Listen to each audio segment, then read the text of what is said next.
राज्य मंत्रिमंडळाचा बहुप्रतीक्षित विस्तार तर पार पडलाय, पण विस्तार होऊन 24 तास उलटलेत तरी अजून खाते वाटपाचा निर्णय काही झालेला नाहीये।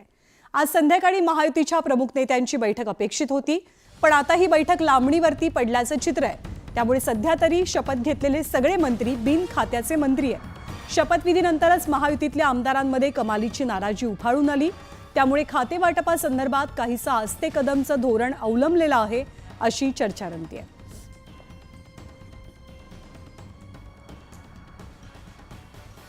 खाते वाटपाची बैठक आज संध्याकाळी अपेक्षित होती, परंतु ही बैठक अजून तरी पार पडलेली नाहीये।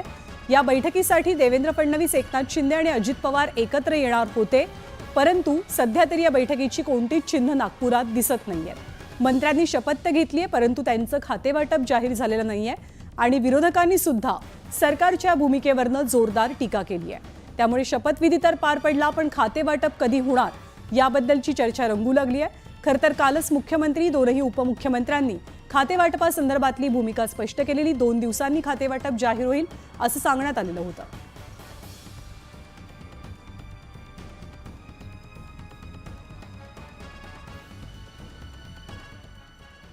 दरम्यान खाते वाटपाची बैठक ही संध्याकाळी होणार असं सांगितलं गेलं होतं, पण देवेंद्र फडणवीस सध्या खासदार महोत्सवामध्ये सहभागी झालेत।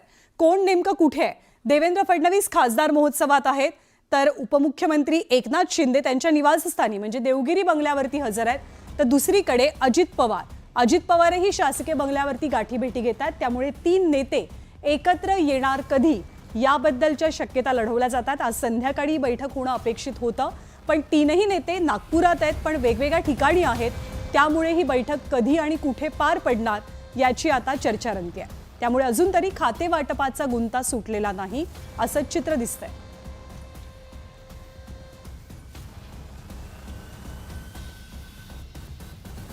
आपले प्रतिनिधी उदय जाधव सध्या आपल्या सोबत आहेत। उदय, खाते वाटपासंदर्भातली अपेक्षित बैठक आज का होऊ शकली नाही अजूनपर्यंत?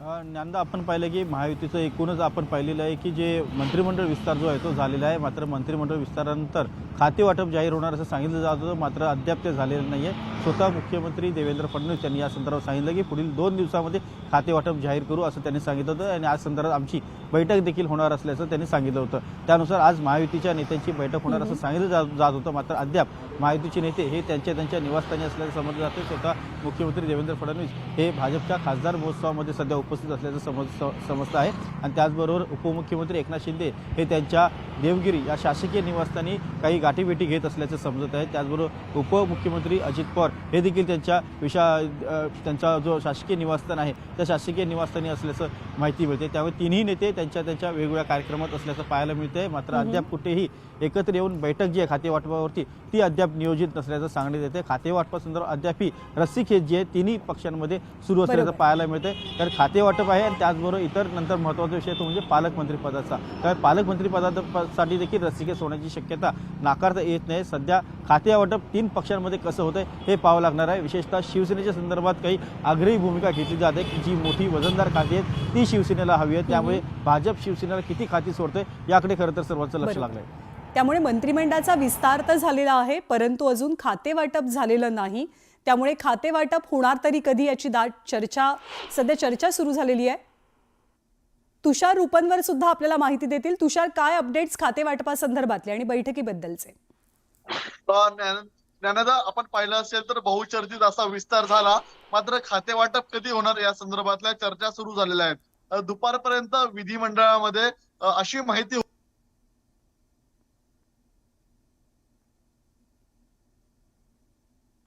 काही तांत्रिक कारणांमुळे तुषारशी आपला संपर्क होत नाहीये। आपण पुढे जाऊयात। आज तरी ही बैठक 3ही नेत्यांची होणार नाही अशी चर्चा आहे। दरम्यान मंत्रिमंडळाचा विस्तार झाल्याच्या नंतर 3ही पक्षाच्या मोठ्या नेत्यांमध्ये नाराजी अनलिमिटेड असं चित्र पाहायला मिळालं। छगन भुजबळांनी नाराजी व्यक्त केली आणि पुष्पा सिनेमाची नक्कल करत जणू झुकेगा नाही असे थेट संकेत दिले। तर सुधीर मुनगंटीवारांना सुद्धा मंत्रिमंडळाच्या आधीतनं आपलं नाव का कापलं गेलं असा प्रश्न पडलाय। तर विजय शिवतारेंना आता 2.5 वर्षानंतर मंत्रिपद दिलं तरी हे मंत्रिपद आपण स्वीकारणार नाही असं ठणकावून सांगितलंय। तर रामदास आठवलेंना म्हणजे मित्रपक्षांना सुद्धा कोणतीच खाती मिळालेली नाहीयेत किंवा मंत्रिमंडळात स्थान मिळालं नाहीये। याबद्दल आठवलेंनी मिश्किल टिप्पणी केली आहे की मला जायचं आहे, पण आपण कुठे जाऊ असा प्रश्न त्यांनी पत्रकारांनाच विचारला. दरम्यान प्रकाश सुर्वेंनी संघर्ष आपल्या 5वीला पुजल्याचं म्हणताच दीपक केसरकरांनी मात्र श्रद्धा आणि सबुरीचा सल्ला दिलेला आहे. तर हे सगळे नेते जे गेल्या मंत्रिमंडळामध्ये काही जण आपल्याला मंत्री म्हणून दिसलेले होते, तर या सर्वांना खातं न मिळाल्यामुळे, मंत्रीपद न मिळाल्यामुळे या प्रत्येकानं नाराजी व्यक्त केली आहे. दरम्यान मंत्रिमंडळाच्या विस्तारानंतर महायुतीतल्या आमदारांमध्ये नाराजी कमालीची उफाळून आलेली आहे. भाजप आणि शिवसेनेमधल्या आमदारांना मंत्रिपदाची अपेक्षा होती, पण त्यांची अपेक्षापूर्ती झालीच नाही. त्यामुळे नेत्यांनी सरकारलाच घरचा आहेर दिलाय. महायुतीतील भाजप, शिवसेना आणि राष्ट्रवादी काँग्रेस या 3 पक्षांचे मिळून तब्बल 230 आमदार आहेत. त्यातील अनेक जण मंत्रिपदासाठी इच्छुक होते, पण विस्तारात केवळ 39 आमदारांनाच मंत्रिपदाची संधी मिळणार होती. परिणामी मंत्रिपदासाठी देव पाण्यात ठेवून बसलेल्यांची नाराजी आता उफाळून येते.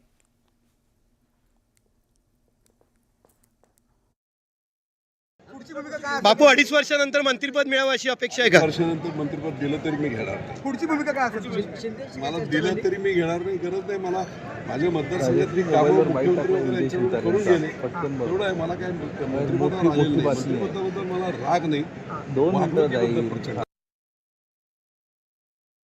शिवसेनेच्या वतीनं 8व्यांदा निवडणूक लढवणारा मी एकटाच आहे.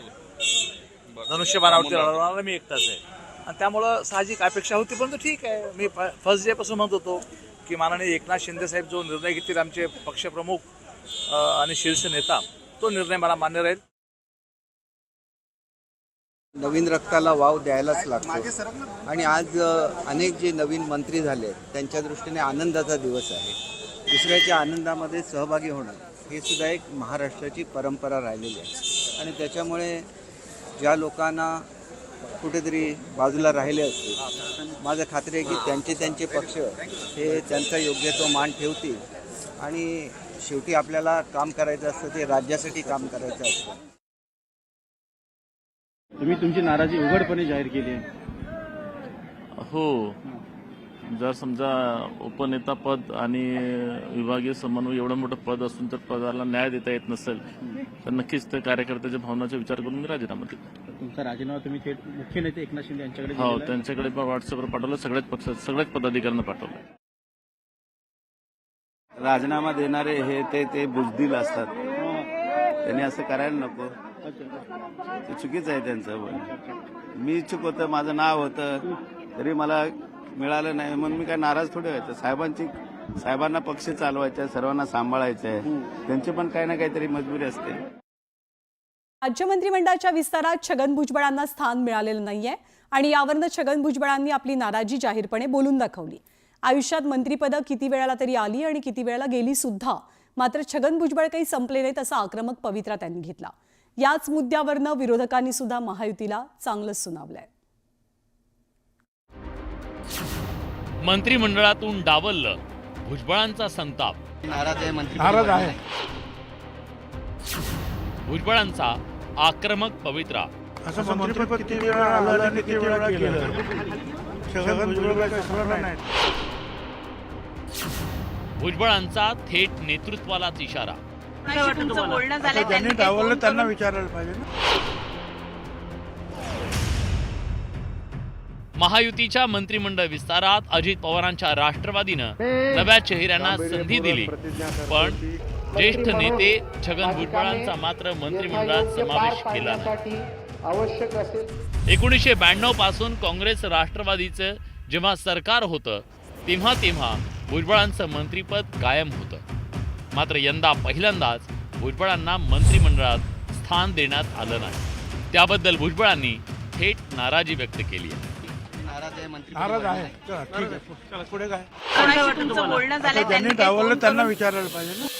आयुष्यात मंत्रिपद किती वेळा आलं आणि किती वेळा गेलं, पण छगन भुजबळ संपला नाही असं भुजबळांनी सुनावलंय. अरे मी काय एक सामान्य कार्यकर्ता, मला डावललं काय फेकलं काय फरक पडतो. काल संध्याकाळपासून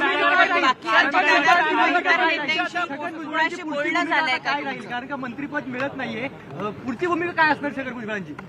असं मंत्रिपद किती वेळा आलं आणि किती वेळा गेलं. छगन भुजबळ काही संपलं नाही ना. एकीकडे छगन भुजबळांनी उघड नाराजी व्यक्त केली, तर दुसरीकडे विरोधकांनी भुजबळ आणि सत्ताधाऱ्यांना डिवचलंय. हा त्यांच्या पक्षाचा अंतर्गत प्रश्न आहे. आम्ही एकत्र असेस्तोवर साहेबांच्या बरोबरीनेच भुजबळ साहेबांचा मान सन्मान हा पक्षाने नेहमीच केलेला आहे. त्यांची सीट ही नेहमी आदरणीय पवारसाहेबांच्या शेजारीच असायची आणि प्रत्येक वेळेस कुठलीही जबाबदारीचा जेव्हा विषय असायचा तेव्हा अर्थातच पहिलं नाव हे माननीय भुजबळ साहेबांचं असावं. भुजबळ यांच्यासारख्या ज्येष्ठ नेत्यांनी ज्या पद्धतीनं सन्मान्य शरद पवार साहेबांची साथ सोडली ते सगळ्यांना क्लेशदायक होतं. ज्याला त्याला आपल्या कर्माची फळं राजकारणामध्ये मिळत असतात आणि ती आम्ही भविष्यात ती पाहत राहू. फक्त महाराष्ट्राचं नुकसान होताना दिसतंय. नाराजी ही किती मोठ्या प्रमाणावर आहे. भुजबळांसारखा सदीर भाऊंसारखे ज्येष्ठ नेते या मंत्रिमंडळात नाही.